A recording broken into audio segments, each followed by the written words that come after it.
inhale the outside air, the particles which are coarser get blocked in the upper respiratory system. But the particles which are fine or ultra fine, they directly go to the lungs and alveoli.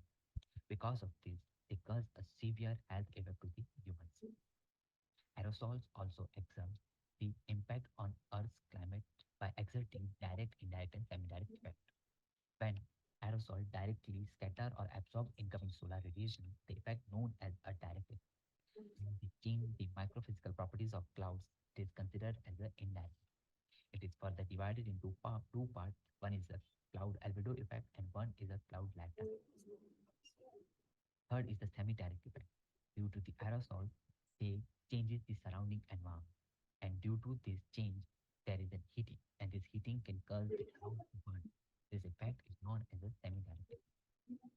In order to understand Earth's climate as well as the impact on human, one needs to understand the optical as well as the physical properties of aerosol. In our study, we have used microtop sun photometer. It provides AOT at five different wavelengths ranging from 380 to 936 nanometer. AOT, basically, AOT is the measure of aerosol distributed within the column of air from instrument to the top of atmosphere. The voltage measured by sun photometer is proportional to the spectral irradiance reaching to the instrument. The total optical depth can be given by Beer-Dimmer law. Here we can see if we consider I lambda 0 as the initial intensity and I lambda x as a final intensity, then the amount of energy that attenuated by this x length of medium is given by this particular equation. Further, using this equation, one can obtain aerosol optical depth from the total optical depth. Our, our study area focuses on the Ahmedabad, which is further divided into four sub-regions. One is Naroda GIDC, St. Xavier's College, IOCR Petrol Pump, and Koran. These locations were distributed based on their surrounding environment and named as a mixed rural, industrial, and traffic region for our study. During this, the data was collected every month by conducting field campaign for different sensors. By using state-of-art sun photometer, we have gathered data for clear sky condition for every 15 minutes. Further, the data retrieval using the software. Also, further we have using the Python programming, we have filtered the data for the high values. Further, the data analysis and the statistical methods were used to retrieve the aerosol optical and physical parameters. In this study, we have retrieved aerosol optical depth, Armstrong exponent, as well as the second derivative of Armstrong exponent to understand physical and optical properties of aerosol. Here are some of the results. This diagram shows the variation of aerosol optical thickness over different locations. The AOT here considered is a 500 nanometer. Throughout the study period, the average AOT values display the highest value at traffic side with the average of 0.490, followed by the industry side with the average of 493. The lowest value is seen at the mixed light location. One can clearly see the seasonal pattern where September have a higher value due to the dry and arid region, following by the monsoon and the post-monsoon period in October and November, the decrement in the AOT values, which clearly depicts the washout effect throughout the subsequent post-monsoon season spanning October to December. The impact of seasonal transmission of AOT variation varies location by location. Notably, rural and the mixed site locations experience substantially drop in AOT from the summer monsoon to the post-monsoon period. Contrast to that, the traffic and the industrial site display a marginal decrease, which indicates the continuous source in this particular region. This diagram depicts the variation of Armstrong exponent for different site locations. The Armstrong exponent is derived using this equation. It characterizes the aerosol particle size with the higher values indicating the smaller particle and the lower values suggesting the larger particle. For instance, if a values range from 1 to 3 for the small particles, while the environments dominated by dust or sea salt approaches nearly to the zero. One can see the values are ranging from 0.4 to 1.4 in the figure, which indicates the fine mode aerosol dominance in the November and the prevalence of coarse mode particles in the March, which is lowest alpha value. The industry sites consistently record the highest alpha value among locations, emphasizing the predominance of a fine mode particle at a specific site. This diagram shows the second derivative of Armstrong exponent, which reveals the change in aerosol size distribution with wavelength. Positive value suggests the swift to the finer particle, while the negative value indicates the larger or the coarser particle, like sea or dust, sea salt or dust. Here, we can notably see the shift in the second derivative value, particularly in the November 2020 and the February 2020. Suggests the significant change in aerosol makeup, possibly linked to the event like increased industrial activity or the heightened vehicular emission. Also, peak in this peak in the second derivative, which is shown in September 2020 and October 2020. It indicates times when the coarser particles like dust or sea salt prevailed, possibly influenced by weather pattern or the regional factors. Here we can see this graph indicates the alpha long versus alpha short, which shows the distribution of dominance particle. If the particles are scattered around this straight line, which indicates the dominance of both fine as well as the coarser particle. But if it gets scattered along the alpha long axis, then it indicates the dominance of coarser particle. This study concludes that the observed AOT values across the different location and season emphasizes the dynamics interplay between meteorological condition, anthropogenic activity, and aerosol. This shows the need for continuous monitoring to comprehend how local environments impact aerosol behavior. The interesting part that anomaly surfaces in the November 2022, which shows the low AOT value in the mixed industry and traffic jam. This event can be the combined effect of Diwali celebration, COVID-19 restrictions, which contain the firecracker use and the vehicular activity significantly affecting aerosol. In March, AOT reaches its highest point at mixed location, aligning with the onset of summer. This phenomena coincides with the release of biogenic volatile organic compounds from vegetation, forest, leading to the formation of secondary aerosols and increased AOT value. I'm thanked to the Space Applications Center ISRO for financial and technical support and Dr. Harish Patwisar for their guidance throughout this study. Thank you. Okay, thank you, Mr. Heet. So questions from the audience? Any questions? Sir? Yeah, thank you for the presentation. So when you said about locations, which are the locations you have considered? In my study, the major city was Ahmedabad, and Ahmedabad was distinguished in four different sub-regions. Like one was a rural area, so which is the nearby village Kolat. The second was a traffic region. The third was a industrial region, and the fourth one was a mixed region. So based on the surrounding environments, like Kolat is like a rural area, so it is denoted as a rural. Then industry. So in Ahmedabad, we have a particular region. We say a GIDC, Naroda GIDC. So there are many industries like kind of things. So based on those things, we have distinguished in four different parts. Okay, so is it possible to quantify how much is this effect of anthropogenic activities? In general, uh, in the general perspective, whatever the emissions get from anthropogenic activity, the size of aerosols are fine particles. So based using the Armstrong exponent and the second derivative, we can say whatever the distribution we have, aerosol distribution, which one is the dominance, whether it is a coarse mode dominance or the fine mode dominance. So if near the industry area, if we are getting fine mode domination, then we can clearly say that this is because of the anthropogenic emissions only. Okay, so you are saying that particle size is the only parameter. That is one of the parameter. I cannot say it is the only parameter, but one of the parameters. There are many other ways as well, but as we have only one instrument, so in our study, this was the only factor that we can consider. Okay, thank you. Mr. Heath, this study you have reported is based on these locations which you saw in Ahmedabad. But so, like, do you think the observations which you had, like which you showed, like these, do you think this will continue to hold in other regions also, or like has that been validated by you or other researchers? So, as per me, I am not sure about other region, but this is the scenario for Ahmedabad only. as we already know that aerosols, like they have a different chemical compositions, they have a different physical composition.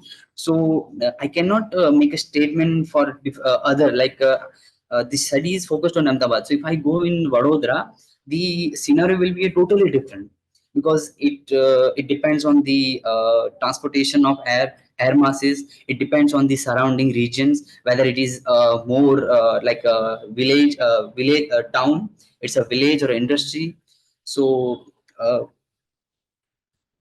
I cannot definitely say that this pattern will hold in different other cities. No, but there must be some kind of theory, like, or in I mean, there must be some research which based on which you can have some idea of how these, like, in the different kinds of regions which you mentioned. So basically, if we go in a rural region, so one can see that the Armstrong exponent. So the value of Armstrong exponent will be between 0 and 1. So which indicates that there are a coarser mode of particles, which means the size of the aerosol particles are higher. And mostly in our atmosphere, most coarse particles come from natural processes. And if we find like in traffic or industrial region, there will be a dominance of fine mode particles. So if you go in other city or other industrial region, we can expect that there will be a dominance of fine particle.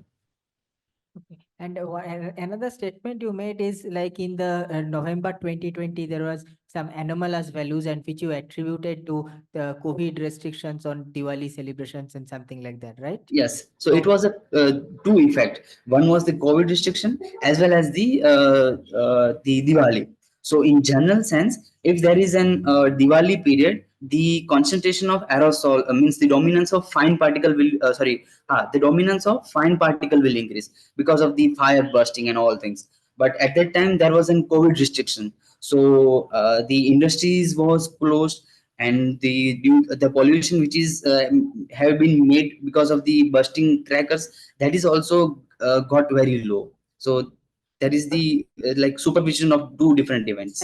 Right. But so you are saying this on the basis of the observations in 2020, but like to understand this is an anomaly, you will have to compare it with like other years also, right? That is pre-COVID, say Yes, 2015. yes. So you have done that. I mean, on which year, that is, you are comparing the 2020 values with respect to which other years? No. So whatever the data we have, so we have data from September 2020. So I have not compared that part in my study. Yeah. Okay. Okay.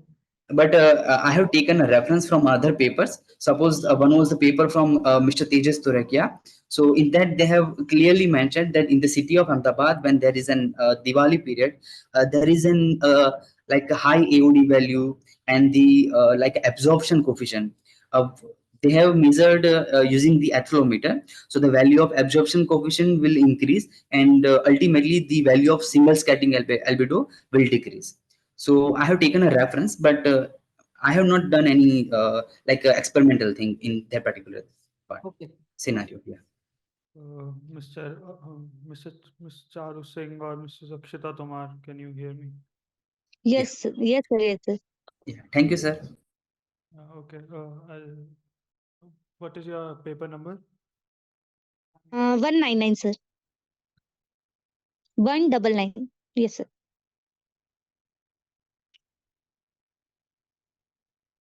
A very good afternoon, everyone. I am Akshita Tomar from Indian Institute of Remote Sensing, Dehradun. I have worked on estimation of PM 2.5 and PM 10 during an intense dust episode over the Indian region using a satellite dataset. This is one of the most important contributor to the total aerosol emission across the globe. About 80% of the aerosol come from the dust particle. In the figure, the dust particles shown in yellow color. From this figure, we can see the dust particle emission in Arabian and Sahara region, and this period further transport from the nearby region. In India, most intense dust storm usually occur just before the monsoon, but in 2018 year has been worse than usual. Every year in April, May, and June, we can see dust, heaviest dust. A dust storm originated in the western state of Rajasthan on June 12, 2018, as the high wind kicked up dust from the Thar region. Over the next few days, the dust traveled across the northern central India, and this particular event has been used here for demonstrating the skill of satellite drive AOD value in the form of particulate matter of different size PM2.5 and PM10. The major cause of dust in visibility, the severe reduction of visibility on the road and the airport, and affliction the operation like accident, and the human health like um, allergy and asthma. It causes allergy. And in ocean, like increasing the nitrification process. In environment and society, like reduction in crop yield and the increase in the amount of greenhouse effect. I have worked on Delhi and the Rajasthan region. Rajasthan is the largest state of the India, and the Delhi is the capital city of the India and the part of National Capital Territory of Delhi. I have followed this methodology. Modi's AUD satellite data was downloaded from the lab date between the 5 June to 25 June, and ground data has been taken from the CPCB side of PM2.5 and PM10. The CPCB means the Central Population Control Board.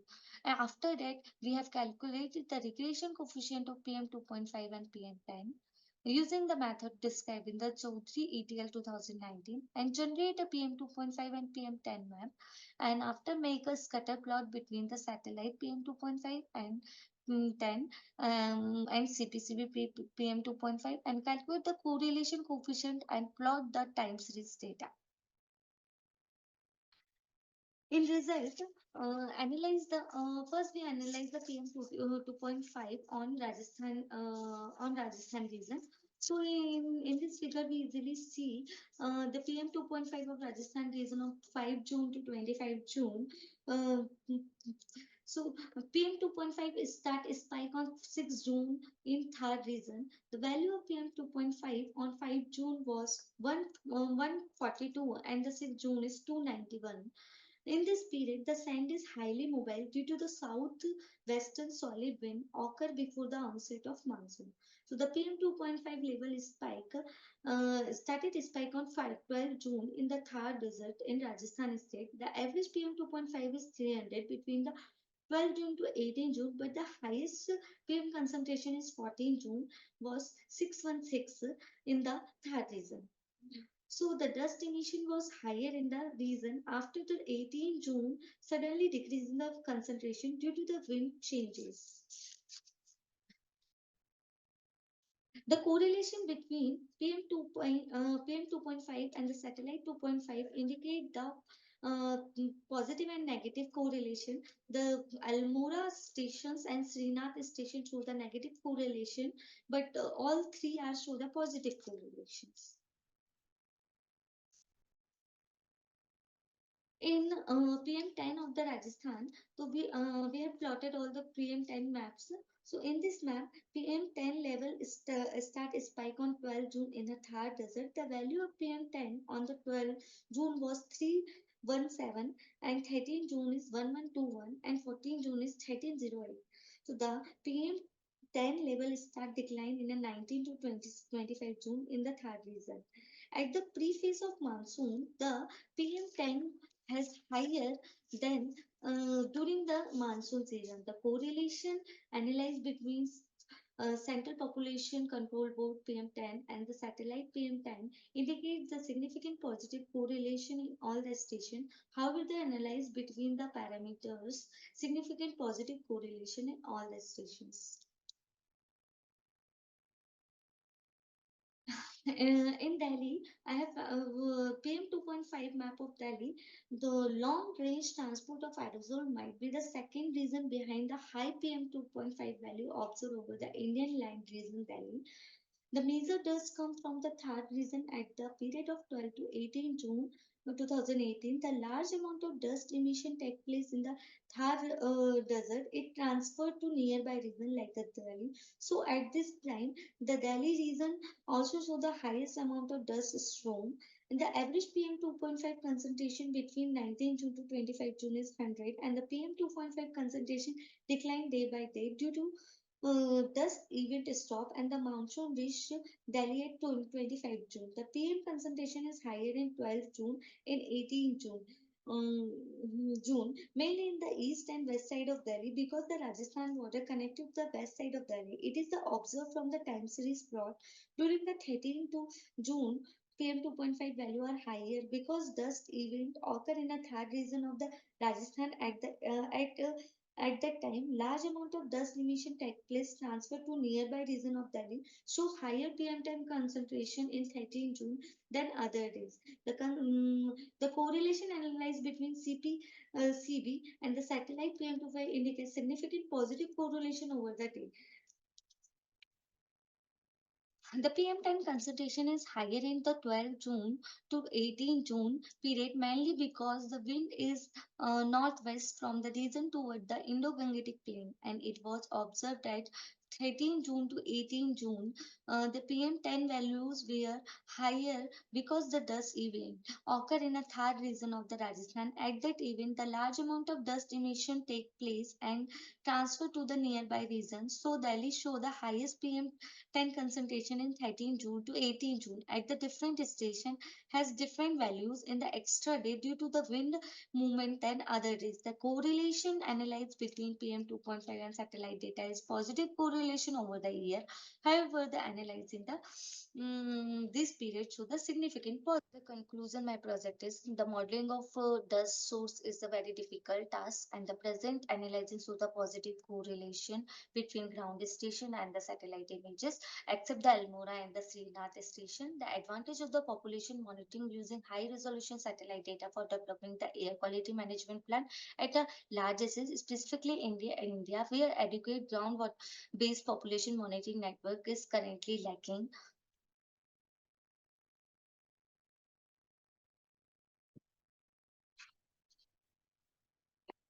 Okay, thank you. So any questions from the Thank you, audience? sir. No questions? Okay. Okay, so thank you for the presentation. So like what I understood is that you have tried to analyze the correlation between the PM 2.5 and the PM10 on one hand, and this AOD on the other side, right? So Yes, sir. so like this you have done for this one particular event, this dust storm. Yes, sir. Yeah. Yes, sir. So like you mentioned that you had calculated, like you mentioned some regression coefficients using the method of some other paper you had shown in one of Yes, the. sir. Yes, sir. Yes, sir. So can you explain what that is? Sir, in the S. Chaudhary paper, they are using the like linear regression coefficient method, and they are used like in slope is 0.9, and the like R square is my 0.88, and the CI is 95%. So we are using that linear regression coefficient of my ground CB value and my satellite data, and we are using this coefficient and make the linear coefficient equation and plotting the PM 2.5 and PM10. The observations which you have related to the correlation values, which you illustrated through those maps of Delhi and Rajasthan. So Yes, yes, yes, sir. Yes. so now that is for this one particular event. So now how do you see this generalizing to like other events like this? So we are analyzing only the this event key, like dust is transferred from Rajasthan region to Delhi region. So we are calculating the correlation between both the satellite and CPCV and generator map only, sir. So that, Because in my work is like this is useful for preparing the long term series data for PM 2.5 and PM10 with the help of satellite data. no, I mean to say the kind of correlation values which you have observed. So I mean to say, like, do you that is for those things you have got for this one event, but like based on these, can we try to develop can we try to connect these observations with some other unified theory from which we can say that these correlations should lie in some range or something like that? Sir, we are not doing this thing, but sir, we will be do in others work. We will do, sir, this thing also. Okay, thank you. Thank you, Ms. Akshita. Thank you, sir. Good afternoon, distinguished guests, esteemed colleagues, and fellow researchers. My name is Rohit P, and I'm currently pursuing my master's in geoinformatics and earth observation in Amrita Vishwavidyapeetham, Amritapuri campus.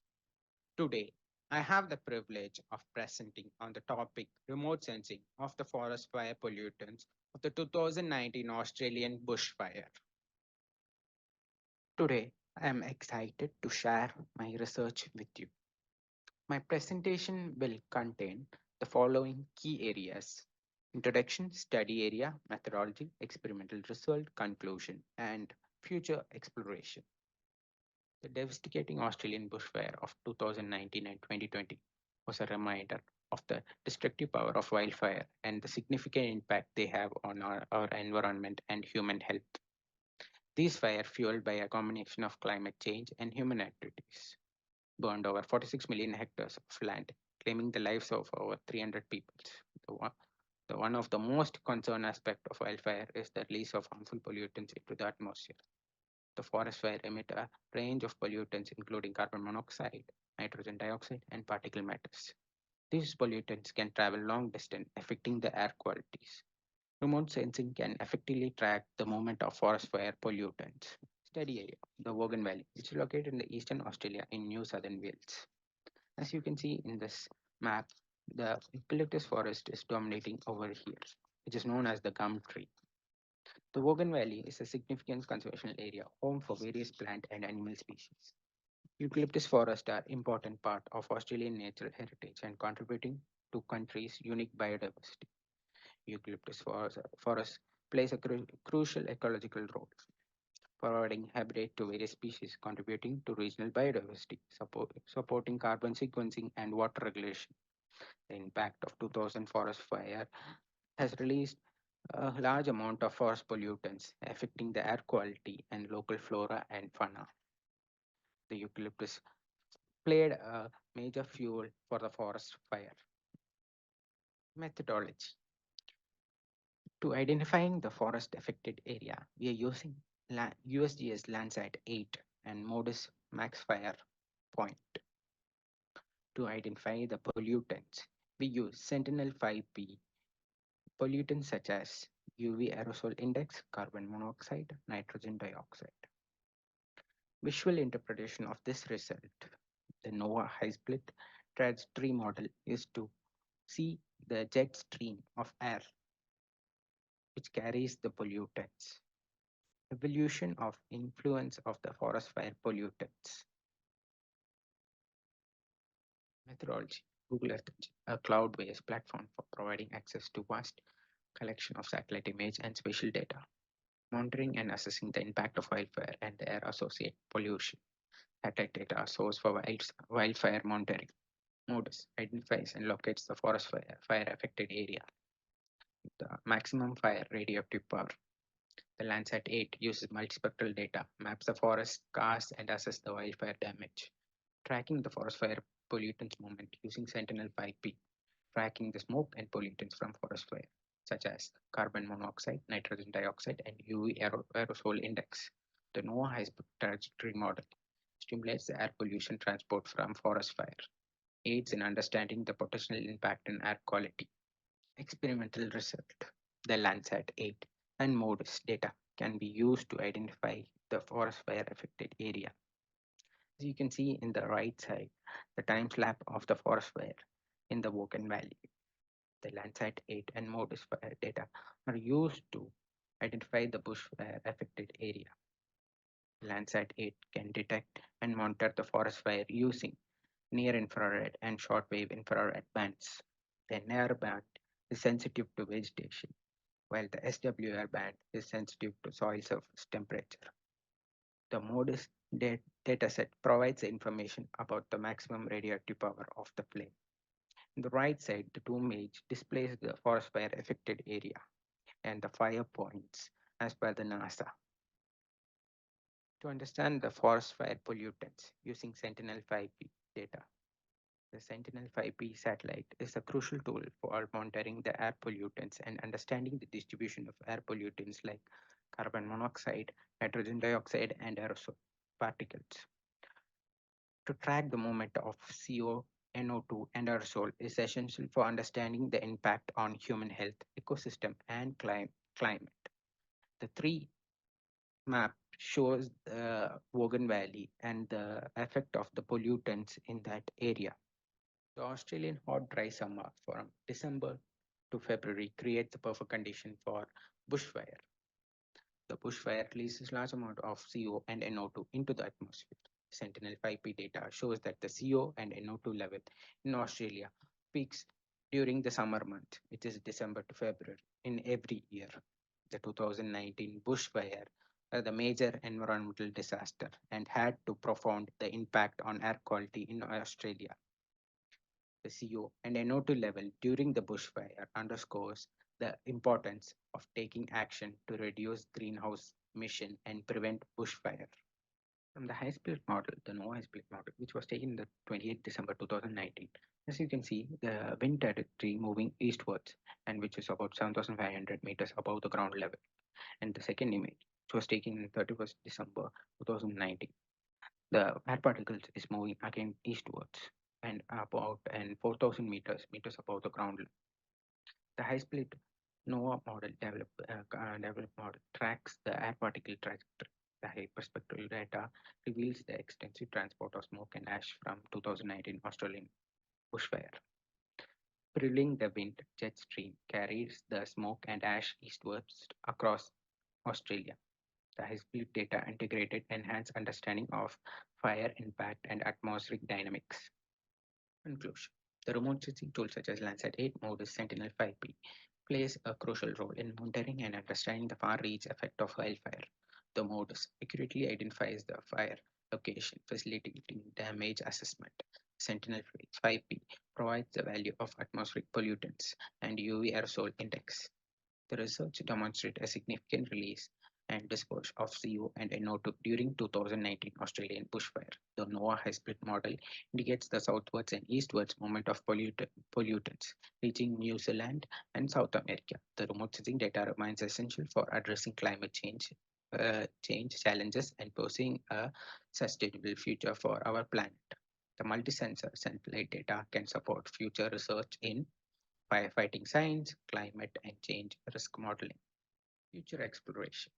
The release of multispectral satellite data to enhance firefighting science and climate change risk modeling, exploring the advanced data analysis technique to extract deep insight for remote sensing data, developing an integrated model that combines remote sensing data with other sources such as weather, climate data for comprehensive environmental monitoring. Thank you. Have a nice day. The NOAA high split model, actually it's used to see the trajectory. We can see forward and backward trajectory of wind pattern during the particular period of time. For example, we can give a time span for 30 days, how the wind pattern changes from the particular point. For example, I had 3 fire points in the Wogan Valley in my study area, which was defined by NASA as a maximum radiative power points. So I took that point and gave my trajectory. So to check in which direction my pollutants would go. So it predicts my model actually. So like, so what, no, what inputs you have to give to that one? So I should give the lat long and the period of time when the forest fire occurred and till what time the forest fire was there. So the output what I get is the direction of the jet stream and the how much altitude did that jet stream go. So that is the way the pollutants also might have traveled through New Zealand and till in that direction. So So like you ran the model yourself or like it had? It's a online model. The NOAA provides it. So that's And next is like in the conclusions that you were saying that this approach can be used for like risk monitoring under climate change. So like you think like this can be used to say like predict the frequency of this bushfire kind of things in various future climate change scenarios? Yes, sir. Like we can see, for example, in if we take a scenario in India, we have a boom culture. So we I mean the eastern part of India. At a particular season, they burn their crop. So we can predict the direction of pollutants where it's going to flow, like a future prediction, using NOAA high split. No, that's okay, but this is not climate change scenario, right? No, not a climate change, but It means like say I have climate projections for let us say 2050 the year. So like if the climate of 2050 year is of the year 2050 is like this, then can I say that how the fires will, I mean, what will be the impact of these fires? So like we can predict the pollutants. So that data can be valuable for the policymakers. So we say that this much pollution rate should be there. So this much, the Paris Agreement, what we have. So they have decided this much percentage of pollution should be there. So this is the temperature what we will be having facing this year long. So we can add the value to them. So we can predict the future. They have their own models to predict the future of the climate actually. Good afternoon, everyone. I'm Shivani and presenting the research with the title Assessing the Influence of Land Use Land Cover on Urban Climate and Thermal Comfort in Tropical City. This population resulted in city-induced climate change. Land use land cover is a key factor in regulating temperature change because every type of land cover has distinct thermal, radiational, and moisture holding characteristics that impact the local thermal environment and highlight the significance of balance between the vegetation, water body, and built-up areas. Stress in cities during the past couple of decades increased interest in thermal comfort evaluation. According to H355, human thermal comfort is the state of mind which expresses satisfaction with thermal environment. The change station in LULC classes in LSD monitoring can be done using field measurements and remotely sensed data. The purpose of this study is to assess the LSD and LULC influence on thermal comfort using the remotely sensed data for tropical city of India. The study variation in LULC, LST and thermal comfort is done using the concentric circle approach with 2 km of intervals. Ahmedabad city was selected as a study area which is located in the state of Maharashtra, emerging as an automobile and IT hub in the recent few years. The city is considered as hot and dry according to National Building Code of India and semi-arid climate according to Köppen climate classification system. The temperature ranges from 9 degrees Celsius to 41 degrees Celsius and annual relative humidity ranges between 29 degrees Celsius to 77 degrees Celsius. And methods, Landsat imageries for the years 2002, 14 and 2022 were used for decadal time intervals LULC pattern analysis. The study was done for the month of May. No radiometric or geometric corrections were done as the satellite imageries were used that were already radiometrically and geometrically corrected. For 2002, Landsat 7 imageries were used. For 2014 and 2022, Landsat 8 imageries were used. ArcGIS 10.6 were used as the primary image processing and analysis tools for the study. Utilized in the study and table 2 showing the indexed and equations approaches used in this study. Like IPI, SCBI, MEDW, and BSI for various LULC classes like built-up vegetation, water body, and bare soil, and discomfort index was used to calculate the human discomfort level in the summer using the Thom index. Spatial temporal LULC change analysis. Looking at decade observations shows that the built-up was 15.27% in 2002, which is increased by 9.21% in 2014 to 28.97% with the 4.97% of growth. The vegetation is reduced by 10.45 percentage and the barren land was 53.85% in 2002 and reduced to 52.47 percentage in 2022. The water body was also reduced by 2.09% from 2000 to 2022. Now the built-up area in Aurangabad core region 2 kilometer ring increased from 84.01% to 94.21% from 2002 to 2022 and the built-up area rose by 20.80% and 12.56% in 4 kilometer and 6 kilometer rings respectively by replacing the vegetation and barren land. The percentage of barren land increased from 8 kilometer to 2 kilometer ring in all the years. The transportation, development, urbanization, and industrialization, the metropolitan area of the city is significantly extending in all the directions from core region, but mostly from the built-up area in 4 kilometer and 6 kilometer ring was increased where the residential land use were more.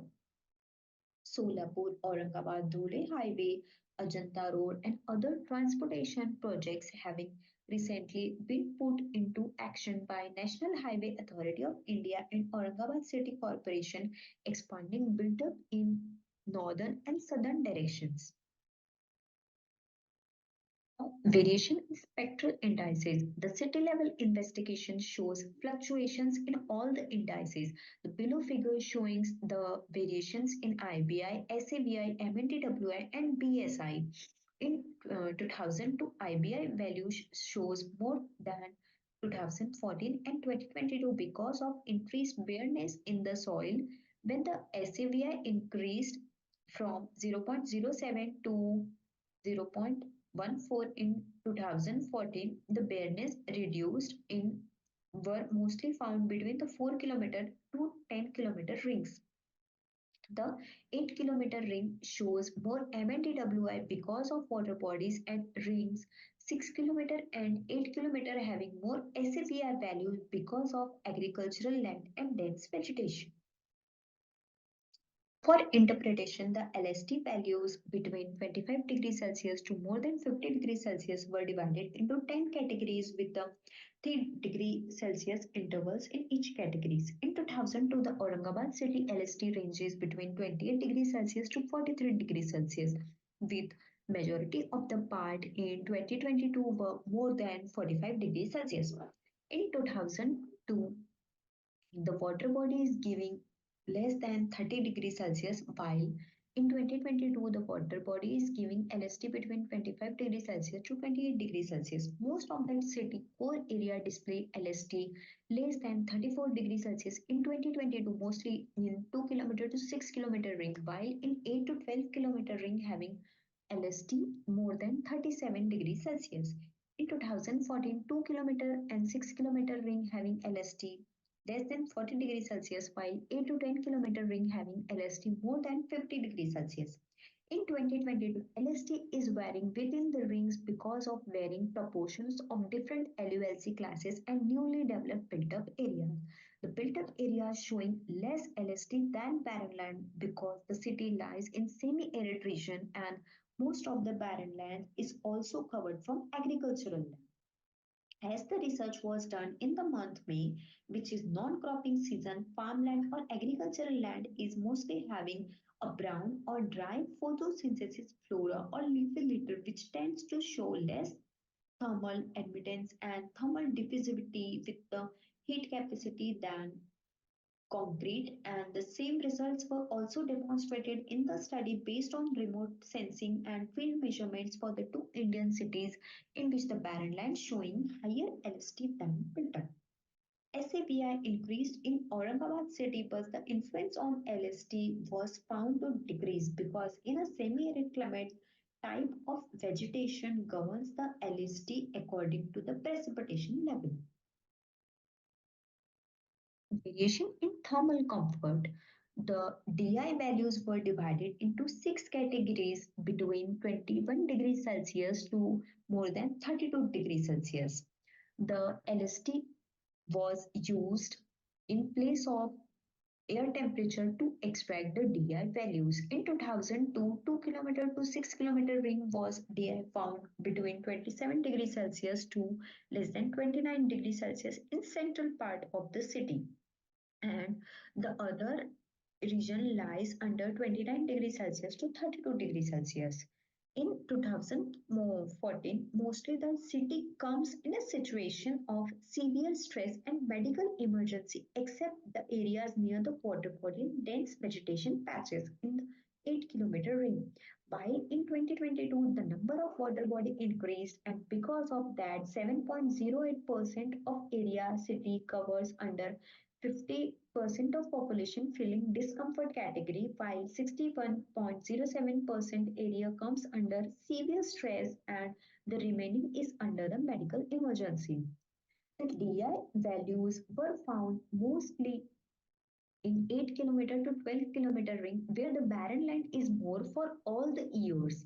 Core areas having more built up area shows less LST and DI values less than 29 degrees Celsius. The same findings were also found in other studies where the built up area showing less LST and hence providing thermally comfortable environment in semi-arid climate. The DI range is shifting as the LSTM temperature is increasing. The DI found less in 2002 where the air temperature is less and the relative humidity were more compared to 2014 and 2022. Conclusions. In recent years, India is experiencing remarkable growth and second-tier cities having growth significantly, like Aurangabad city. But the problems related to increase in surface temperature were more prevalent. So this research is a step toward comprehending how the LULC and LST and thermal comfort were interrelated, and the study used remote sensing techniques to analyze that.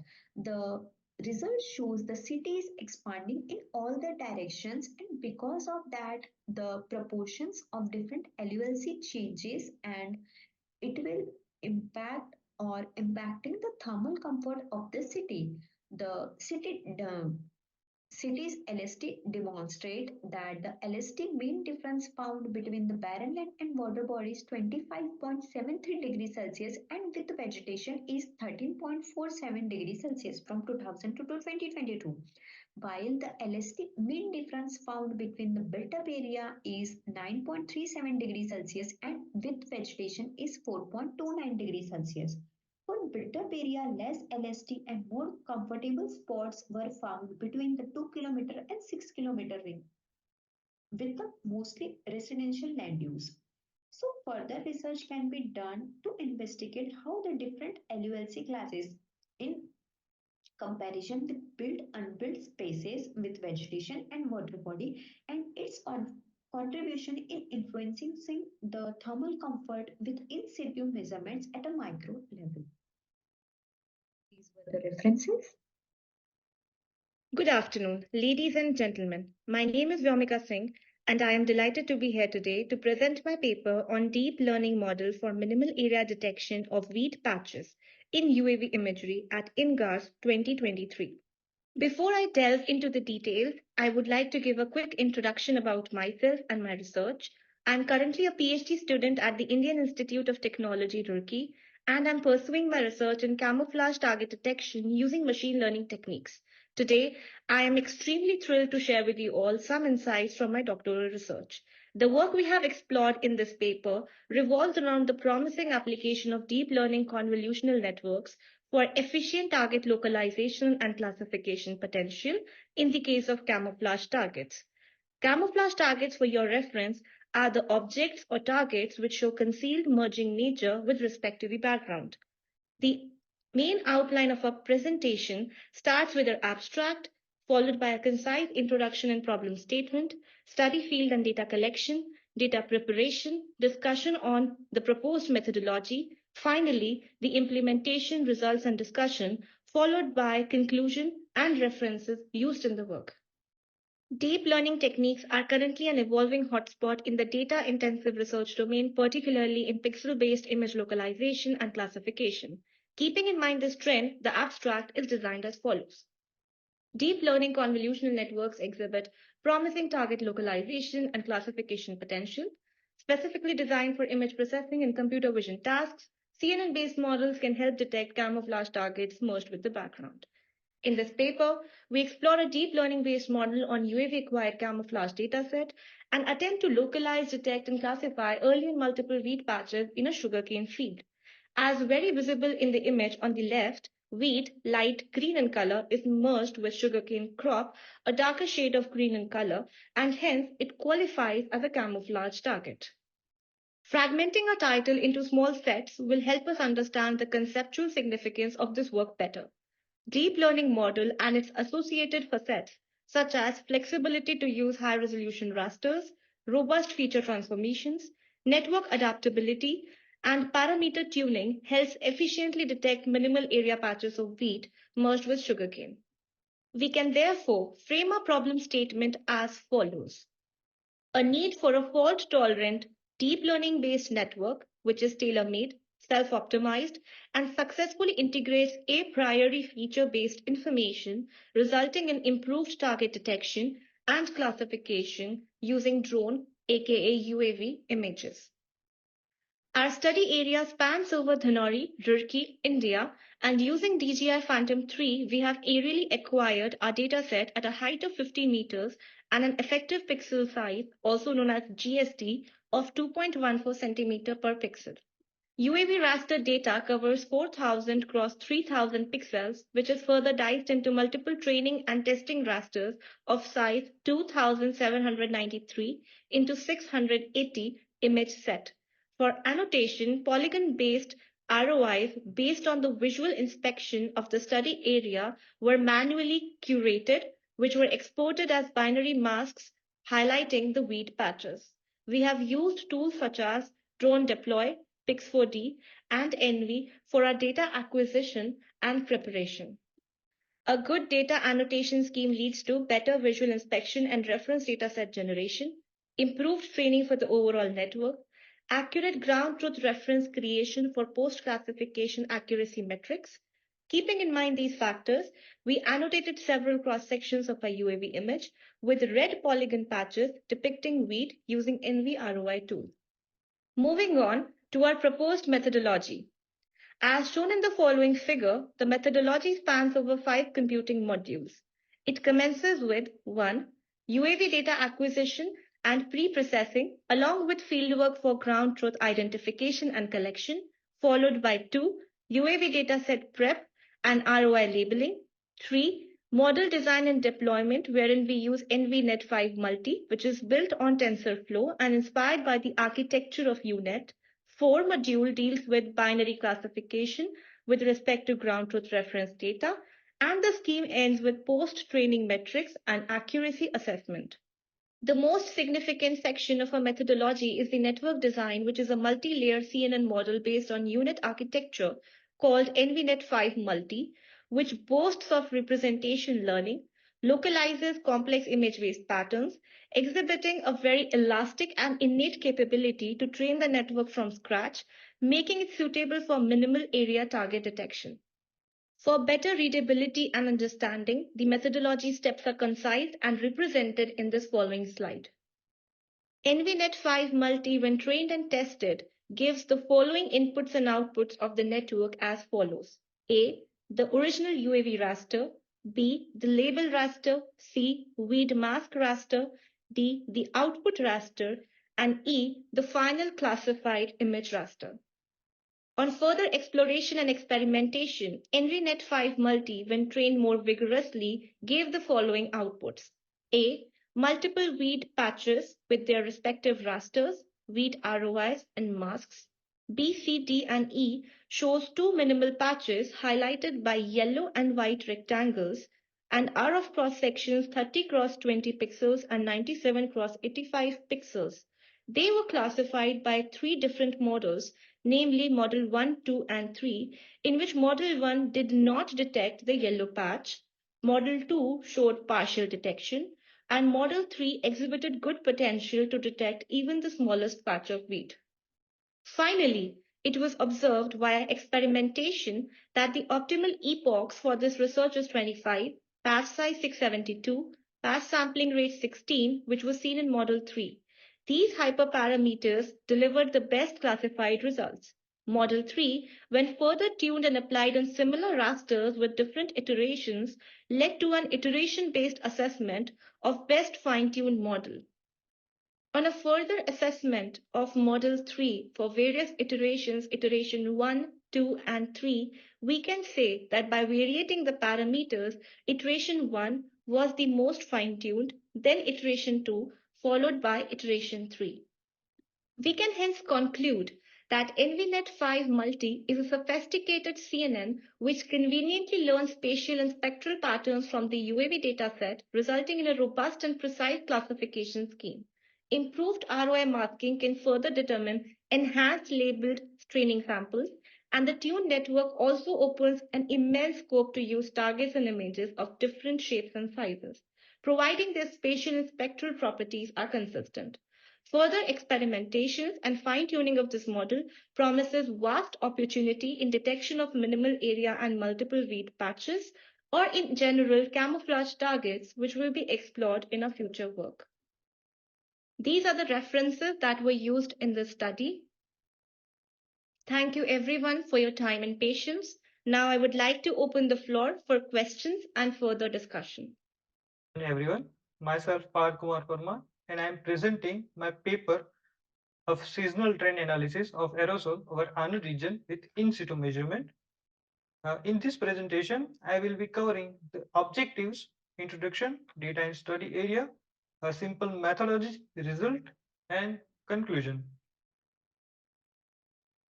Our objective of this study is to gain insight into characteristic and seasonal variation of aerosol in conjunction with the water vapor and temperature, and also utilizing the sun photometer data collected over the Anu region.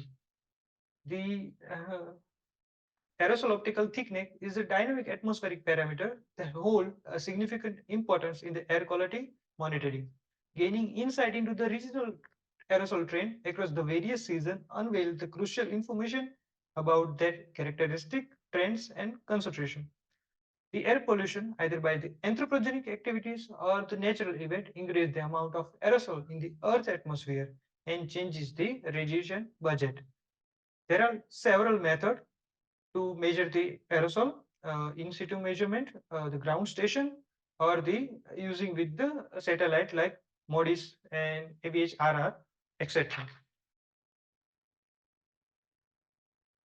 The sun photometer is used for the weather forecasting, pollution monitoring, and scientific research for its portability and high accuracy, that is 1 to 2%. It collects the direct and diffuse radius in a 5 spectral band with a field of view of 2.5 degree. It also provides the real-time value of aerosol, columnar water vapor, and sun zenith angle and temperature. We have selected the Anand region as our study area, as the Anand region climate is very unique and combined with the semi-agriculture and semi-urban region. The climate in the area is predominantly humid during the winter and dry during the summer. Monitoring the effect of dynamic parameters such as water vapor and temperature on aerosol is challenging in a heterogeneous region. It is more difficult in areas like Anand, where more heterogeneity exists. To understand the regional climate, help to monitor and measure the air pollution. The more than 50 days and 1,326 observations were collected between 1 January to 14 June 2023 at the NVPACH College campus. Here we found the 36, that is 504 observation of sun water vapor with no cloud coverage. For the water vapor and temperature comparison, we have used the daily average data. Here we use the simple methodology to collect and utilize the sun photometer data. Every week calibration has been carried out and pre-inserted the lat long, date, time and pressure to minimize the error. Also, one main reading and two supportive reading has been taken to minimize the human error. The MODI satellite provides AOT measurement at a 550 nanometer to and sun photometer provide measurement at a 500 nanometer. To address this, we employed the angstrom exponent equation to interpolate the measurement to the wavelength of 550 nanometer. The figure 1 actually indicate a strong dependence of aerosol level on water vapor content. The higher the amount of water vapor in the atmosphere, the higher the value of actually aerosol. The figure 2, it shows that the higher temperature in summer creates a better mixing of air, which leads to reduce the aerosol value. Additionally, the region experienced elevated aerosol level during the winter, and primarily due to the increase of agriculture combustion. For the comparison of trend analysis, we have excluded the AOT data that may consist of high cloud cover, unseasonal rain, and the cyclone effects.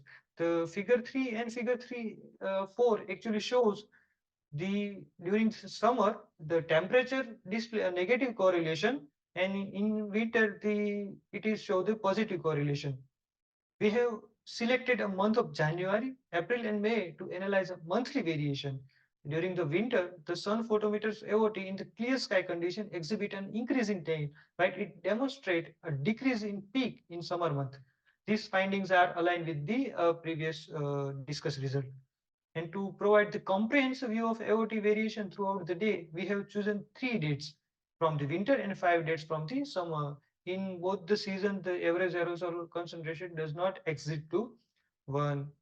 Uh, the figure 9 shows the comparison between the Modis aerosol product and the sun photometer calculate AOT at 550 nanometer in clear sky condition for the same day and time, and it shows the sometime Modis exhibits a higher value, which can be attributed to the Modis product provision at a resolution of 10 by 10 kilometer. Our conclusion of this study is that the sun photometer is a portable instrument that offers accurate information about AOT and other atmospheric constitute. We have utilizing the 2-season data set from the January to June 2023. We have demonstrated that the urban region daily, monthly, and seasonal variation of aerosol level. Furthermore, the higher temperature play a significant role in the atmospheric processes influencing AOT measurement. The aerosol level usually higher in the urban area during the winter and lower in the summer. This happens because winter conditions like a temperature inversion and the pollution near the ground, which are trapped during the winter, more combustion activities in the region release aerosol.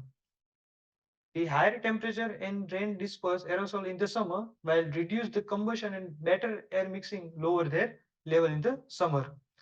It also seen the concentration level remain to 1 in both the season. These are the references I have used for this study. Thank you for listening.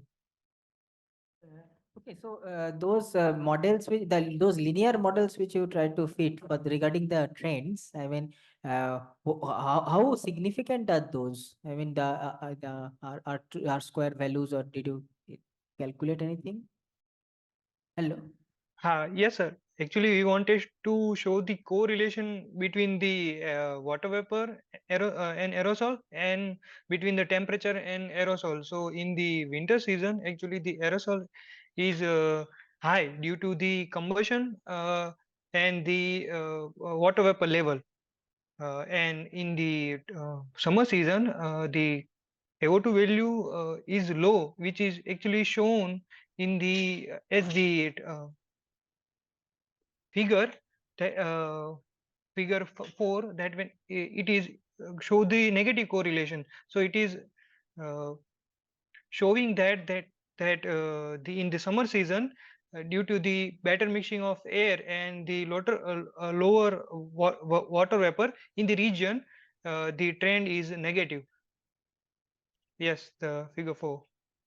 Yeah, that's this. You have fit a linear model here in these figures, but I mean, Yes. they do not seem to really reflect the nature of the data, right? Hello, everyone. This is Dr. Sandeep Kumar Mandal. I am a postdoctoral fellow at the Technology Innovation Hub of IIT Guwahati. And I would like to start this presentation thanking IEEE India Geoscience and Remote Sensing Symposium, and the International Institute of Information Technology, Bangalore, for giving me this opportunity to speak on my work entitled Seismicity Declustering and Impact Assessment of Kumamoto Region for 2016 Earthquake Sequence. So I will start this presentation with an introduction. Seismicity or earthquakes are characterized by complex natural events in spatial and temporal dimensions exhibiting space-time clustering. Seismicity clustering becomes more prominent during the seismic events, which are called as the active periods, and also during the sequences of related events, or which are called as earthquake swarms. However, the superposition of background and clustered seismicity in space and time acts as a major challenge in differentiating between these two components. Declustering in seismicity helps to segregate the main shock from the foreshocks and the aftershocks. While main shocks are independent of past earthquake tremors, foreshocks and aftershocks are generated during the preceding earthquakes and are therefore considered as dependent events.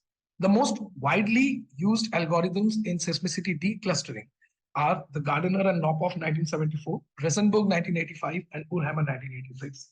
In this present study, we have utilized all these three algorithms.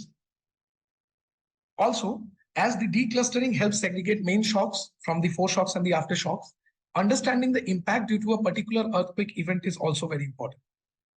Now, with the advancement in the satellite technology, we have synthetic aperture radar, which is a very powerful tool in earthquake impact assessment. Because of its cloud penetrating capacity and large aerial coverage, it can be very much utilized for the identification of superficial deformation associated with earthquakes, at the same time for tectonic events and related applications. This study is conducted for the 2016 Kumamoto earthquake, which occurred on 15th April 2016. The earthquake had a magnitude of 7.0 with two foreshocks, which occurred one day prior to the main shock on 14th April with a magnitude of 6 and 6.2. The earthquake resulted in huge devastation and also changes in the geological features, including the rupture of the Futagawa and Hinagu faults. For this particular study, we have used the earthquake catalog from the USGS repository. This incorporated 162 earthquake events with magnitude greater than 3.0 between the time interval of 1922 and 2023. For the purpose of conducting the impact assessment study, we used the C-band synthetic aperture radar datasets of Sentinel-1, the single look complex datasets, and they were used for the pre and the post event investigation of this particular earthquake. ALOS Pulsar 12.5 meter high resolution terrain corrected digital elevation model was used to derive the hill shape for better visualization.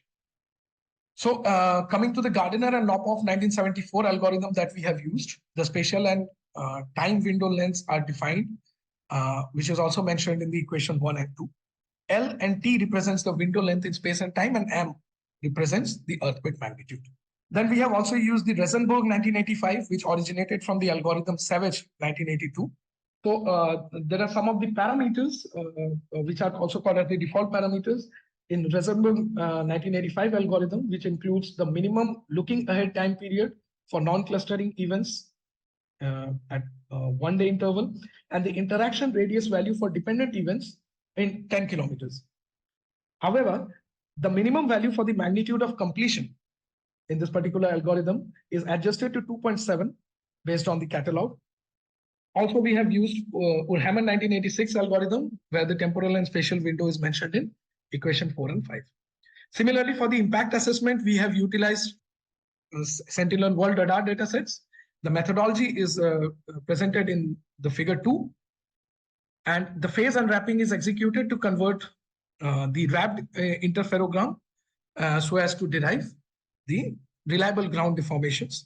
Since the radar acquires data at 5.405 gigahertz frequency, the Zenith total delay maps from the GACOS generic atmospheric correction online services was used for atmospheric correction. So now moving towards the results and discussion. First of all, the results from the seismicity declustering algorithms, as we see that using the Gardner-Knopf 1974 algorithm, 58 declustered events have been identified, accounting for 35.8%.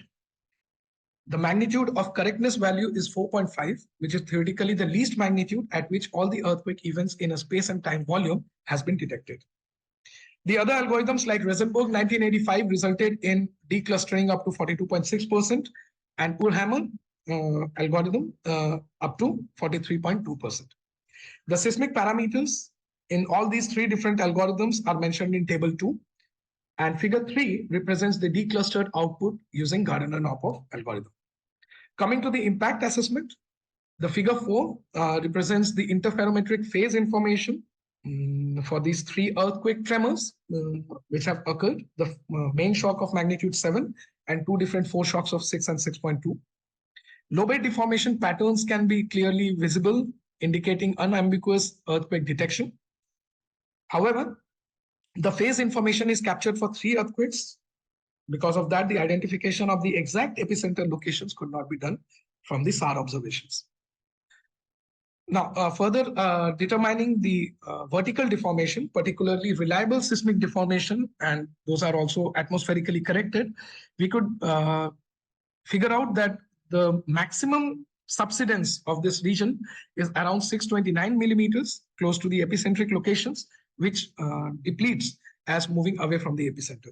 We identified some major locations like the Kumamoto Airport, Kumamoto City, Uto City, and we tried to identify the subsidence in these particular areas.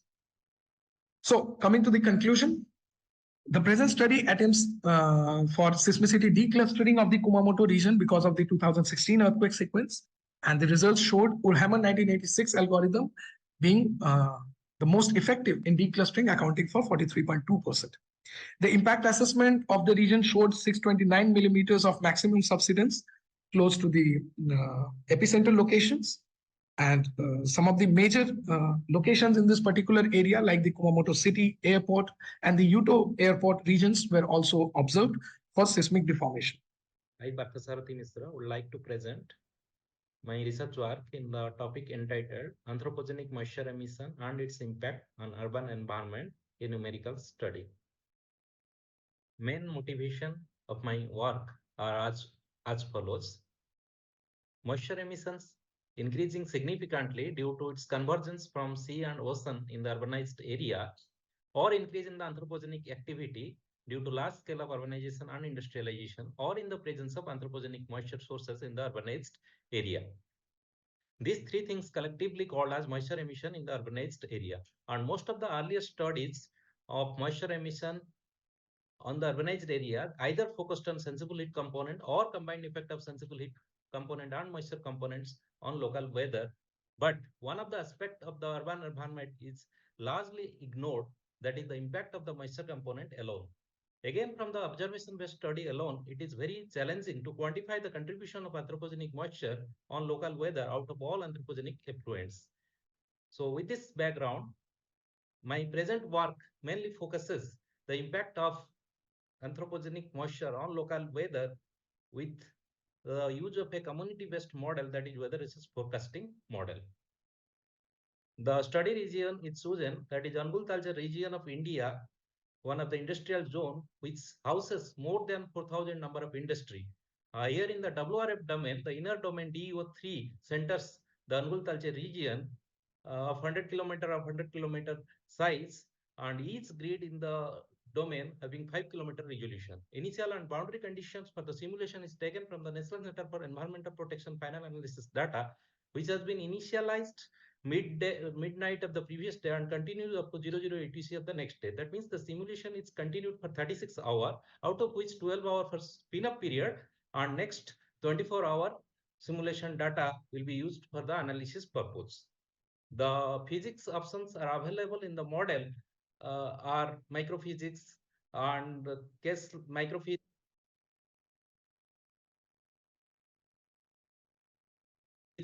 cumulus. Here, the different schemes work using collected one in the monsoon rain event, that is 16th August 2008, and another in the pre-monsoon rain event, that is 22nd March 2008. And these two rain events are selected based on the satellite overpass, because the study region where the ground-based observations are very less, for which the observation overpass timing you see the with the available physics options and it's compared with the trim year observation data. The first 4 plots for the monsoon rain event, that is the 16th August 2008 at 11:45 UTC, and last 4 for pre-monsoon rain event, that is 22nd March 2008 at 21:45 UTC. So by comparison, it has been found the trim PR maximum rain rate shows 44.78 mm per hour, where WDM6 microphysics option shows maximum rain rate of 43.46 mm per hour, WSM6 as 33.46, and Kessler's as 15.34 mm per hour. Again, from the distribution, it has been shown from the histogram. The WDM make 6 microphysics sim so similar distribution as to the trim, and from the no rain, so 2.0 over first timing are compared. So now numerical experiments are designed like this. So in experiment number 1, performed by perturbating the temperature 10 Kelvin at the urban location and exponentially decreasing height up to the atmospheric boundary layer by recalculating relative humidity corresponding to perturbed temperature, keeping the absolute humidity fixed. This experiment number 1 mimicked to address the impact of the sensible heat component alone. The experiment number 2, performed by perturbing temperature 10 Kelvin at the urban location and exponential decreasing up to atmospheric boundary layer, keeping relative humidity same as in the control run. The experiment number 2 mimic the situation is height up to the of the impact noted. The first 4 progress for represents for the monsoon rain event occurred at 16th August 2008 at 11:45 UTC, and last 4 for pre-monsoon rain event at 22nd March 2008 at 21:45 UTC.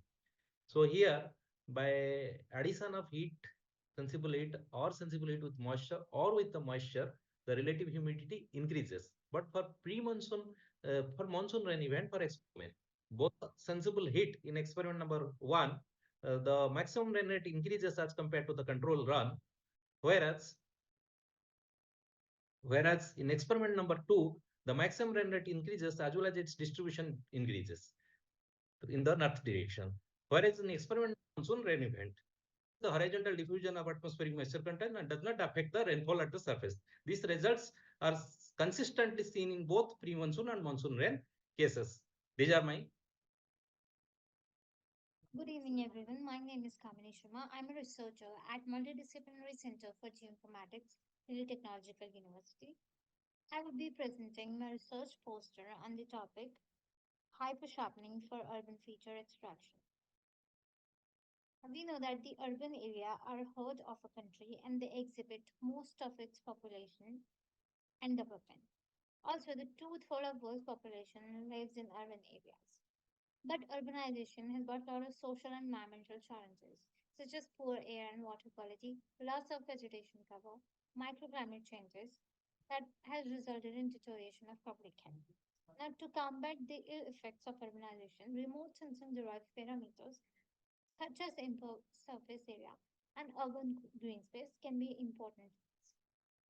ISA and UGS can help in assessing the impact of human beings on their environment. They can act as indicators of cities' environmental and socioeconomic conditions. The precise values can help urban planners in making informed decisions about land use or zoning, like indicating areas where parks are needed to mitigate urban heat island effect, improving air quality, or for providing recreation.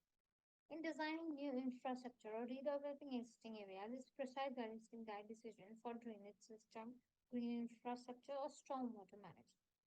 High impervious area and low urban green space percentage indicate areas with poor water absorption, which which are more susceptible to flooding during heavy rainfall. In face of climate change, this data can aid in designing resilient cities. It can help in identifying areas where pollution runoff from impervious surface may be affecting water quality in the river. It can guide efforts to implement green infrastructure solutions for improving the water quality. ISA data can help in identifying areas where habitat loss due to urbanization is most significant, whereas UGS can show status of species that support biodiversity by providing habitat for native flora and fauna. These were usage of ISA and UGS. But to be more precise and accurate in estimates of ISA and UGS, usually people use multispectral data, but to be more accurate and precise, in this study, we use the hyperspectral data. Hyperspectral data has high spectral resolution, and that is why it is better able to distinguish spectrally distinguished features. So we use this data, but hyperspectral data has low spatial resolution. To tackle this issue, we use the technique of hypersharpening, which increase the spatial resolution of hyperspectral data. We'll see, this is the methodology. We first chose two subsets from the Delhi area. Um, this study area was chosen because such study has not been done in this area ever. Now, subset one is the zone where the subset one is the area which has less dense buildup, and subset two, and in subset two, the buildup area is high. So these are two different subsets are chosen. The data which we have chosen is the Prisma data, direct from Italian precision. See, it consisted of hyperspectral image of 234 bands and 30 meters spatial resolution, and a pan image of spatial resolution uh, estimates of ISM. These are the estimates for impervious areas and impervious area and urban green space were also created. And results of these are the results of aerial estimates that were found from the maps. These are the estimates for the subset one, and these are for subset two. Now, for accuracy assessment or to assess what is the ground reality, how much we are closer to the reality, we use the higher resolution multispectral planetscope data of 3 meter spatial resolution. Our image was hypersharp to 5 meter, and this planetscope data was at 3 meters. So we compared the accuracy, and this was the accuracy we find out. For ISA, the maximum accuracy was up to 95.3. For VS area, it was 93.7, and urban green space, it was 30%. Now, this subset 1 and subset 2 has different accuracies because here the build-up area is less dense and here the build-up area is high dense. So our technique is more suitable for the less image, which was hypersharp from 30 to 5 meters. For urban feature extraction, high spatial and spectral resolution, hypersharp, hyperspectral data for urban feature extraction. The proposed technique can be effectively employed in any city or region worldwide to monitor changes in impervious pervious areas and urban green spaces at high resolution of up to 5 meters. Simplicity, low cost, and the use of open access data make this approach accessible and scalable for the global use.